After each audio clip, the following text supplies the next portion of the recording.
आज हम खुदा के कलाम का मुताला, वाजबा उनवान, सब चीज़ें किताब मुक़द्दस के मुताबिक पूरी होती हैं से करने में कुछ वक्त गुजारते हैं।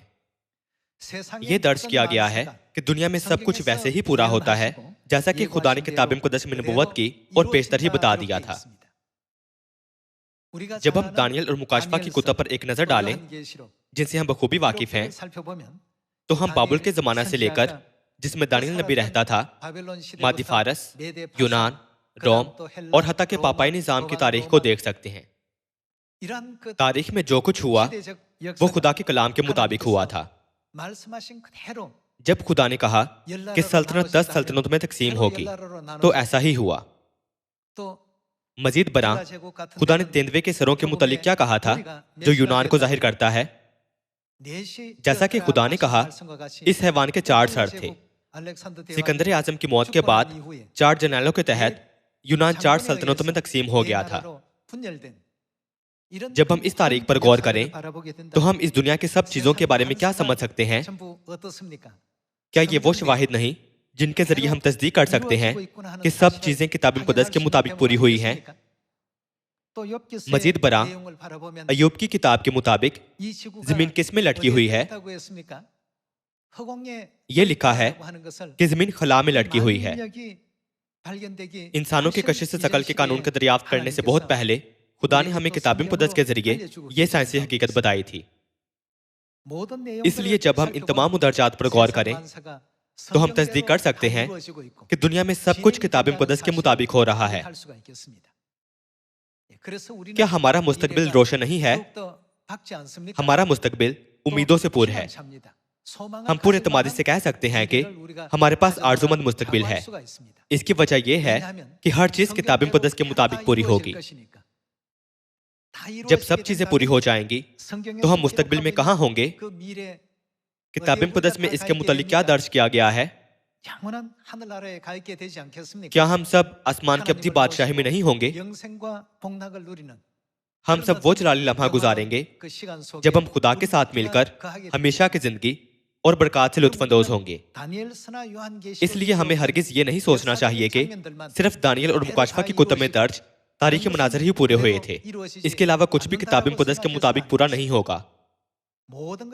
हम पहले कुरिन्थियों बाब 15 खोलकर तस्दीक करते हैं कि अब रूनुमा होने वाले वाकयात किताब मुक़द्दस में दर्ज बातों की तकमील हैं।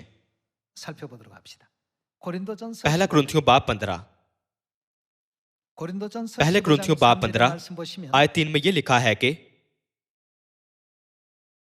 चुनाचे मैंने सबसे पहले तुमको वही बात पहुंचा दी जो मुझे पहुंची थी कि मसीह किसके मुताबिक, किताब मुक़द्दस के मुताबिक हमारे गुनाहों के लिए मुआ।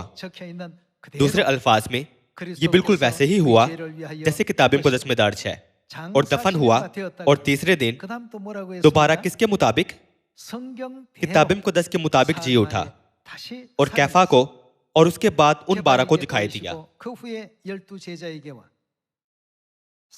जब हम आयात 3 और 4 पढ़ें, तो ये बयान किया गया है कि किताब मुक़द्दस के मुताबिक मसीह हमारे गुनाहों के लिए मुए, और ये कि वो किताब मुक़द्दस के मुताबिक जी उठे थे। जब हम मसीह की जिंदगी पर गौर करें, तो वो किताब मुक़द्दस के मुताबिक तीसरे दिन मुर्दों में से जी उठे। सलीब पर उनकी कुर्बानी के बारे में क्या कहेंगे? मसीह हमारे गुनाहों का कफारा देने के लिए सलीब पर मोए थे। क्या यह भी किताब मुक़द्दस में नहीं लिखा है? किताब मुक़द्दस में पेशतरी हर चीज के बारे में लिखा गया और नबुव्वत की गई थी। क्या ऐसा नहीं है? इस वजह से क्या हमें कभी भी किताब मुक़द्दस में एक लफ्ज या जुमला बढ़ाना या इसमें से कुछ निकालना चाहिए? हमें एक हरफ भी हरगिज नहीं बदलना चाहिए। जब भी हम खुद को यह हकीकत याद दिलाते हैं, तो हम एक बार फिर समझ सकते हैं कि सब कुछ किताब मुक़द्दस के मुताबिक हो रहा है, जैसा कि मैंने आज के वाज के उन्वान में बयान किया है। हाल ही में इस मौसम गर्मा में एक तूफान आया था, जिसके बायस यहाँ कोरिया में बहुत ज्यादा नुकसान हुआ। इससे पहले मूसलाधार बारिश हुई थी और इससे मेट्रोपॉलिटन और वसी इलाके में बहुत ज्यादा नुकसान हुआ। मूसलाधार बारिश से होने वाले नुकसानात में से क्या एक ऐसा हादसा नहीं था जिसने पोहांग जैसे इलाके में लोगों की जानें भी ले ली? वहां कई खूबसूरत साहिल और बुलंदोबाला इमारतें वाक़ई हैं। वहां के खूबसूरत मनाजिर और समुद्र के नज़ारे की वजह से बहुत से लोगों ने वहां अपार्टमेंट्स खरीदे।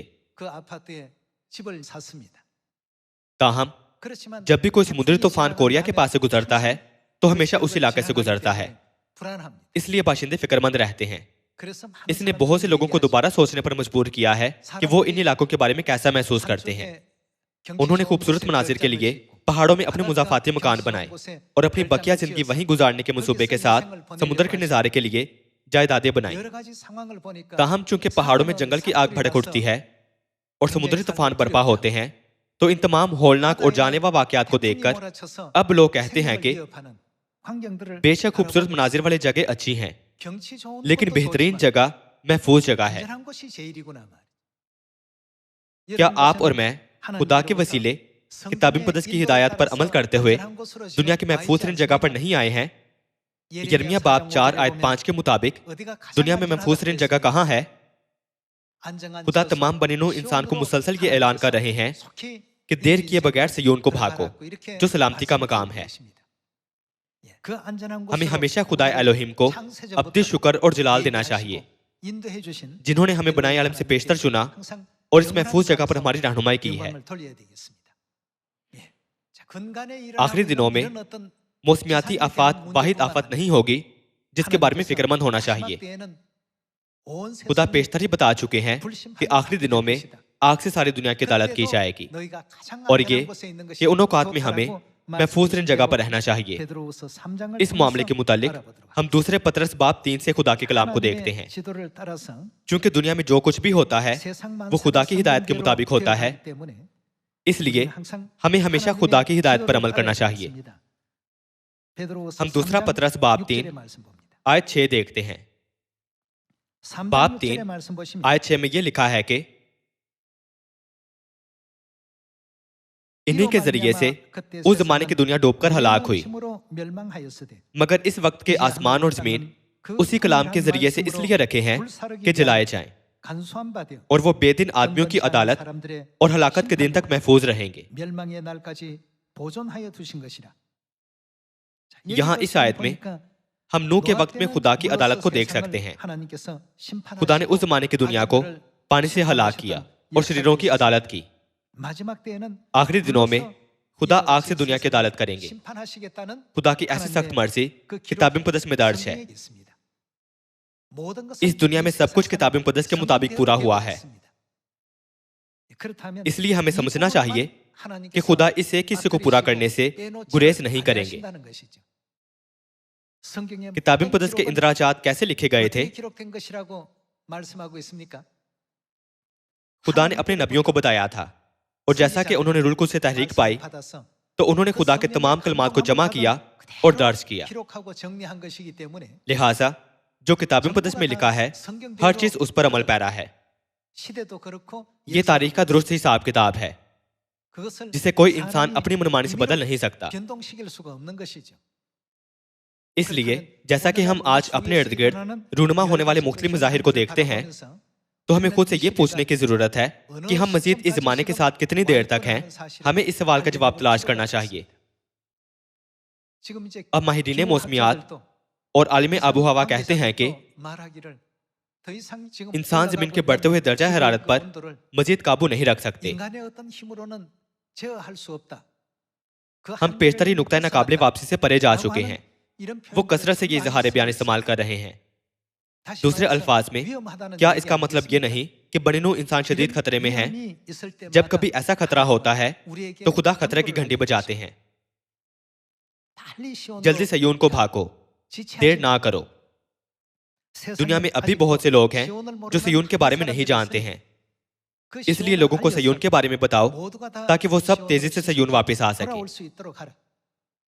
इस जमीन पर जो मौसमियाती आफात और जंगें हो रही हैं वो यकीनन बड़े मसाइल हैं, लेकिन अब्दी जहाना में हमेशा के लिए दुख उठाना तमाम आफतों से बड़ी आफत है। इसीलिए खुदा बनिनो इंसान से कह रहे हैं कि जल्दी से यौन को लौटें जो उनका मस्कन है। आए जारी रखें। दूसरा पतरस बाब 3 आयत 10। लेकिन खुदावंद का दिन चोर की तरह आ जाएगा। उस दिन आसमान बड़े शोरगुल के साथ बर्बाद हो जाएंगे और अजरामे फलक हरारत की शिद्दत से पिघल जाएंगे और जमीन और उस पर के काम जल जाएंगे। जब ये सब चीजें इस तरह पिघलने वाली हैं तो तुम्हें पाक चाल चलन और दीनदारी में कैसा कुछ होना चाहिए और खुदा के उस दिन के आने का कैसा कुछ मुंतजर और मुश्ताक रहना चाहिए, जिसके बायस आसमान आग से पिघल जाएंगे और अजरामे फलक हरारत की शिद्दत से गल जाएंगे। लेकिन उसके वादे के मुआफिक हम नए आसमान और नई जमीन का इंतजार करते हैं जिनमें रासबाजी बसी रहेगी। बस ए अजीजों, चूंकि तुम इन बातों के मुंतजर हो, इसलिए उसके सामने इत्मीनान की हालत में बेदाग और बेऐब निकलने की कोशिश करो। हर बात जो किताब मुक़द्दस में लिखी थी बिल्कुल वैसे ही पूरी हुई जैसे ये लिखी गई थी। बाबुल, मादी फारस, यूनान और रोम जैसी सल्तनतें थीं। बाद में पापाई निजाम जाहिर हुआ। पूरी दुनिया की तारीख में, चाहे ये कबल मसीह था या बाद मसीह, सल्तनतें खुदा के कलाम के मुताबिक कायम की गईं और खत्म की गईं। खुदा ने इसराइल की तबाही की नबूवत की थी और अंजीर के दरख्त की तमसील के जरिए ये नबूवत भी की थी कि इसराइल की सल्तनत दोबारा बहाल होगी। ये नबूवत भी पूरी हुई थी। ये कोई ऐसी बात नहीं जिसके बारे में दुनिया के लोग आम फहम इस्तेमाल करते हुए नतीजा कस कर सके। इसराइल के अलावा क्या कोई कौम है जिसने अपने मुल्क को 1900 साल के बाद बहाल किया हो? ऐसा वाकया तारीख में कभी दर्ज नहीं किया गया। ताहम चूंकि ये किताबी मुक़द्दस में लिखा था तो खुदा ने वैसा ही किया जैसा ये लिखा गया था। ये कैसे मुमकिन हुआ? जमानों और तारीखी वाकयात की क़यादत कौन कर रहा है? ये इसलिए मुमकिन था कि खुदा ही सब चीजों को चला रहे थे और इनकी क़यादत कर रहे थे। ये मुल्क 1000 साल पहले हमारा था, इसलिए मेहरबानी से ये हमें वापस कर दे। इंसानी मियार के मुताबिक ये नामाकूल है। इसके बावजूद इसराइल ने जो 70 बाद मसीह में अपनी खुद मुख्तारी खो बैठा था, 1948 में दोबारा अपनी खुद मुख्तारी हासिल कर ली। सब बातें पूरी हुई और हकीकत बन गई, जैसे कि खुदा ने उन्हें किताब मुक़द्दस में दर्ज किया था। इसीलिए हमें हरगिज किताब मुक़द्दस की किसी नबूवत की तहकीर नहीं करनी चाहिए। ये यकीनन पूरी होंगी जैसे ये हैं। आए सिफनिया बाब 1 की तरफ जाते हैं। सिफनिया बाब 1 आयत 14 में ये लिखा है कि खुदावंद का रोज़े अजीम करीब है, हाँ वो नजदीक आ गया, वो आ पहुंचा। सुनो खुदावंद के दिन का शोर, जबरदस्त आदमी फूट फूट को रोएगा। वो दिन कहर का दिन है, दुख और रंज का दिन, वीरानी और खराबी का दिन, तारीकी और उदासी का दिन, अबर और तिरगी का दिन, हसीन शहरों और ऊंचे बुर्जों के खिलाफ नरसिंगे और जंगी ललकार का दिन। और मैं बनी आदम पर मुसीबत लाऊंगा, यहाँ तक कि वो अंधों की माने चलेंगे, क्योंकि वो खुदावंद के गुनाहगार हुए। उनका खून धूल की तरह गिराया जाएगा और उनका गोश्त निजासत की मानिंद। खुदावंद के कहर के दिन उनका सोना चांदी उनको बचा ना सकेगा, बल्कि तमाम मुल्क को उसकी गैरत की आग खा जाएगी, क्योंकि वो यकलक मुल्क के सब बाशिंदों को तमाम कर डालेगा। खुदा ने किताब मुक़द्दस में ये अल्फाज महज लोगों को खौफजदा करने या डराने के लिए नहीं लिखे थे कि ऐसा होलनाक दिन आएगा। क्या खुदा ने ये अल्फाज इसलिए नहीं बख्शे थे कि ये बातें हकीकी जिंदगी में वाकई रूनुमा होंगी? आए बाब 2 आयत 10 की तरफ जाते हैं। बाब 2 आयत 10। ये सब कुछ उनके तकब्बुर के सबब से उन पर आएगा, क्योंकि उन्होंने रब्बुल फाज के लोगों को, उन्होंने खुदा के लोगों के साथ क्या किया था? मलामत की और उन पर ज्यादती की। उनके साथ ऐसा होगा क्योंकि उन्होंने रब्बुल फाज के लोगों को मलामत की और उन पर ज्यादती की। आए बाब 3 की तरफ बढ़ते हैं। बाब 3 आयत 8। बस खुदावंद फरमाता है, मेरे मुंतजर रहो जब तक मैं लूट के लिए ना उठूं। क्योंकि मैंने ठान लिया है कि कौमों को जमा करूं और मुमलिकतों को इकट्ठा करूं, ताकि अपने गजब यानी तमाम कहर शदीद को उन पर नाजिल करूं, क्योंकि मेरी गैरत की आग सारी जमीन को खा जाएगी। किताब मुक़द्दस के इंदराजात सिर्फ इसराइल की आज़ादी या बाबुल की सल्तनत के बारे में नहीं है। ये महज मादी फारस, यूनान, रोम और पापाई निज़ाम की सल्तनतों के बारे में नहीं है। किताब मुक़द्दस में उन वाक़यात का भी जिक्र है जो तमाम दुनिया के साथ होने वाले हैं। खुदा ने पहले ही किताब मुक़द्दस और नबियों के वसीले सब कुछ दर्ज कर रखा है। खुदा ने कहा, ऐसा दिन आएगा जब बहुत से लोग जिंदगी की फिक्रों से सुस्त हो जाएंगे, जमीन पर जा बजा काल पड़ेंगे, दुनिया के मुख्तलिफ हिस्सों में जलजले कसरत से आएंगे, मुख्तलिफ मकामात पर जंगे होंगी। मजीद बरा, जैसा कि हम जानते हैं कि सारी दुनिया में ऐसे बहुत से मुमालिक हैं जहां 2 या 2 से ज्यादा कौमें मिलकर एक मुल्क बनाती हैं। कौम पर कौम चढ़ाई करेगी। लोग अपने हालात को जानबूझकर भूलने के लिए खुमार और नशे में मुब्तला हो जाएंगे। खुदा की जानिब लोगों का ईमान जिंदगी की फिक्रों से सुस्त पड़ जाएगा। ताहम ऐसे औकात में आसमानी लोगों को क्या करना चाहिए? खुदा ने कहा कि हमें जागते रहना और होशियार रहना चाहिए।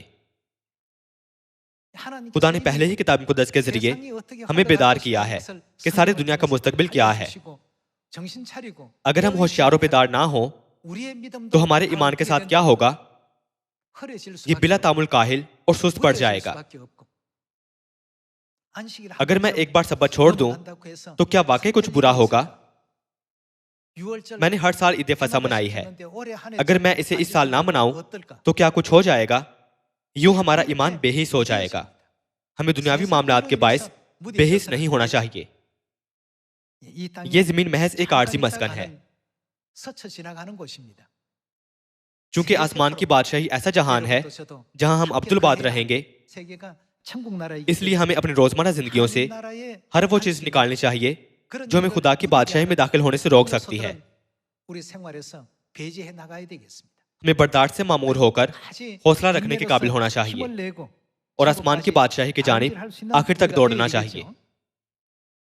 सिफनिया की नबूवत में खुदा ने कहा, मेरी गैरत की आग सारी जमीन को खा जाएगी। वाकई दुनिया में सब कुछ किताब मुक़द्दस के मुताबिक हो रहा है। आइए हम लूका के इंजील बाब 21 आयत 9 से देखते हैं। बाब 21 आयत 9 में यसु ने कहा कि और जब लड़ाइयों और फसादों की अफवाहें सुनो, यसु ने इजहार बयान लड़ाइयों और फसादों का इस्तेमाल किया। अंग्रेजी किताब मुक़द्दस में वाज़ेह तौर पर दर्ज किया गया है कि लोग लड़ाइयों और फसादों की अफवाहें सुनेंगे। दूसरे अल्फाज में हंगामे, बगावतें या खलल।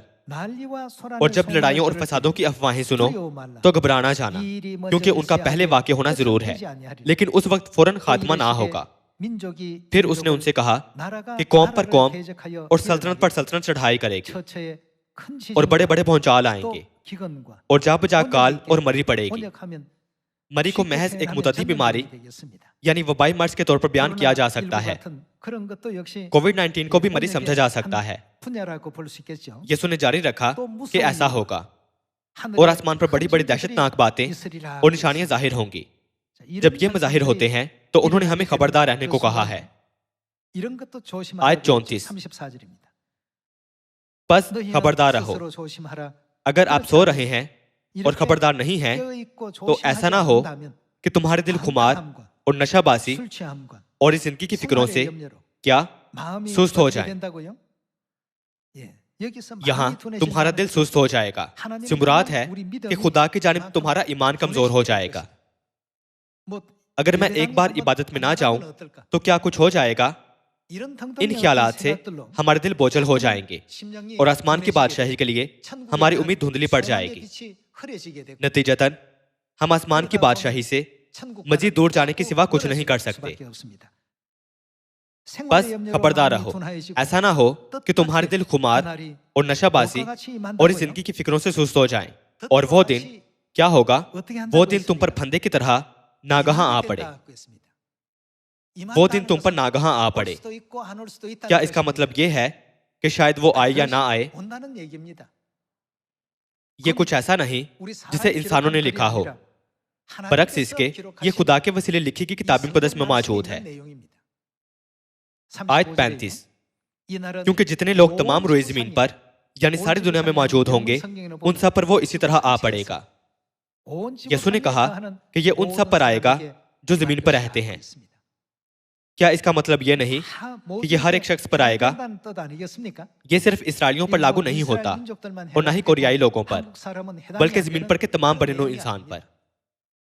आयत 36, बस हर वक्त जागते और दुआ करते रहो ताकि तुमको इन सब होने वाली बातों से बचने और इब्ने आदम के हजूर खड़े होने का मकदूर हो। सयून के खानदानी अरकान को चाहिए कि वो एक दूसरे के साथ ईमान से भरी बातें बांटें और ऐसी बातें जो दूसरों की तरक्की के लिए हों।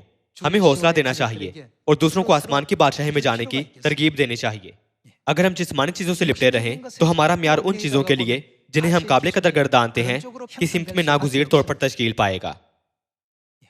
हमारी कदर आसमान की अब्दी बादशाही में है। हमें हर मुमकिन कोशिश करके अपने दिलों को आसमान की बादशाही की कदर के जाने माइल करना और अपने ईमान को कमजोर और सुस्त पड़ने से बचाना चाहिए। इसी वजह से खुदा ने कहा कि वो इन सब चीजों के पूरा होने से पेशतर हमें बताएंगे। हम मरकस बाब 13 आयत 23 से देखते हैं।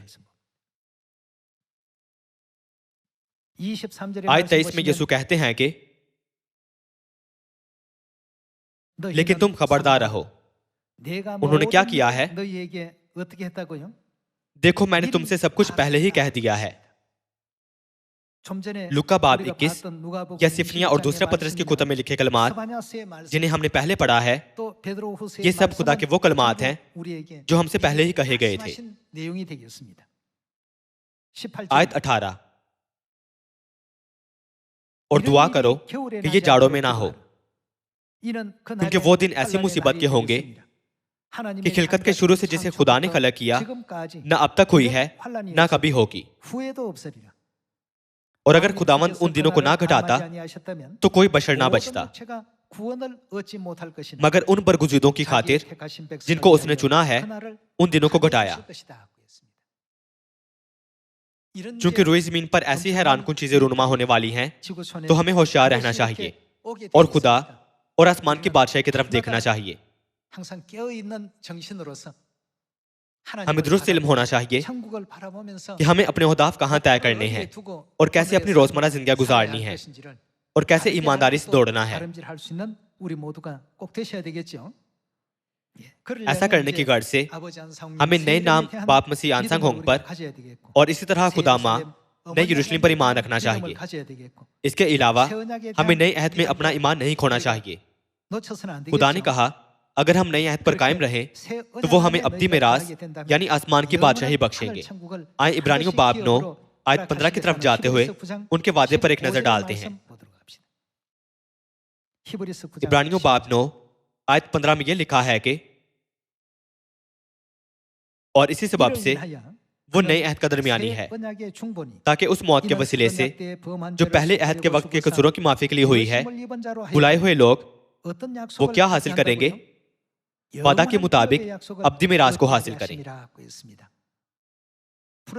वादा की गई मिरास उन्हें दी जाएगी जो नए अहद के वसीले बुलाए जाएंगे।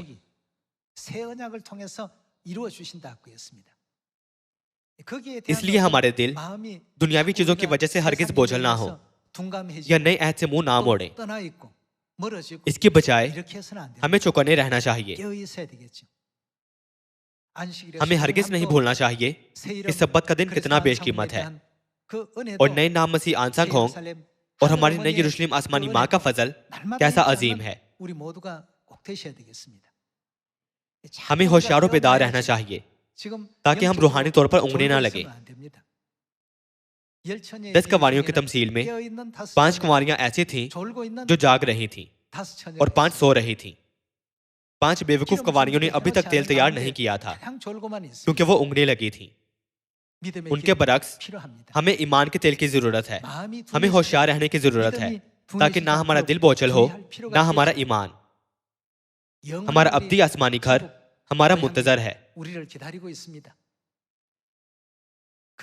जिस दिन हम अपने अब्दी आसमानी घर को लौटेंगे तो हमें ऐसी हालत में नहीं होना चाहिए जहां हम दाखिल होने के काबिल ना हो।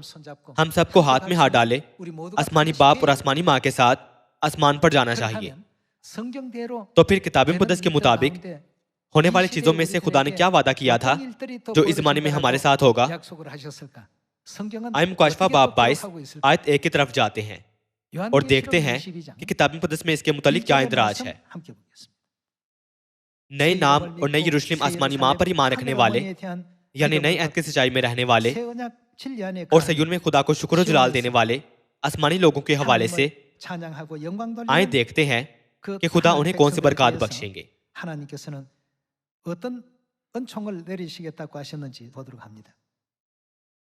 बाब 22 आयत 1। फिर उसने मुझे बलौर की तरह चमकता हुआ आबे हयात का एक दरिया दिखाया जो खुदा और बरा के तख्त से निकलकर उस शहर की सड़क के बीच में बहता था और दरिया के वार पार जिंदगी का दरख्त था। उसमें 12 किस्म के फल आते थे और हर महीने में फलता था और उस दरख्त के पत्तों से कौमों को शिफा होती थी और फिर लानत ना होगी। और खुदा और बरा का तख्त उस शहर में होगा और उसके बंदे उसकी इबादत करेंगे और वो उसका मुंह देखेंगे और उसका नाम उनके माथों पर लिखा हुआ होगा। और फिर रात ना होगी और वो चिराग और सूरज की रोशनी के मोहताज ना होंगे क्योंकि खुदावंद खुदा उनको रोशन करेगा और वो अब्दुल्लाबाद बादशाही करेंगे। भाइयों और बहनों, ये सब किताब मुक़द्दस में दर्ज है। वो तमाम बातें जो किताब मुक़द्दस में लिखी हैं पूरी हो जाएंगी।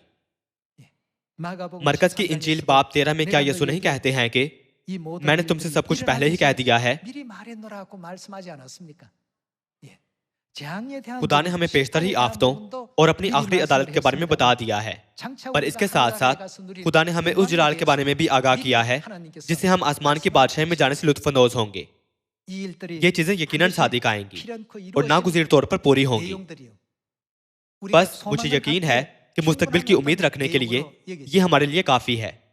इस वजह से हमारा ईमान हर रोज नए सिरे से पैदा होना चाहिए ताकि कोई भी उस जलाल से लुत्फअंदोज होने से महरूम ना रह जाए जिसका खुदा ने हमसे वादा किया है। अगर हमारा दिल एक बार, 2 बार, यहाँ तक कि 10 बार बोझल हो जाए तो हमें ऐसी मायूस कुन सूरत हाल का सामना हो सकता है जहां हम ये समझने के काबिल नहीं होंगे कि नई अहद को मानना कितना बेशकीमत है या खुदा पर ईमान रखना कितना कीमती है। इसीलिए किताब मुक़द्दस हमें खबरदार करती है। ये हमें मुसलसल जागते रहने और चौकन्ना रहने को कहती है। हम इस बात को ज़हन में रखते हुए होशियार हों और ज़ब्ते नफ्स रखें कि दुनिया किताब मुक़द्दस के मुताबिक बन जाएगी। हम हरगिज़ ना भूलें कि हमारा मुस्तकबिल किताब मुक़द्दस के मुताबिक पूरा होगा। इस उम्मीद से कि तमाम आसमानी खानदानी अराकीन एक दूसरे के साथ मुत्तिद होकर सामरिया और ज़मीन की इंतहा तक खुशखबरी की मुनादी करने की हर मुमकिन कोशिश करेंगे। मैं आज का वाज खत्म करता हूँ। आपका बहुत शुक्रिया।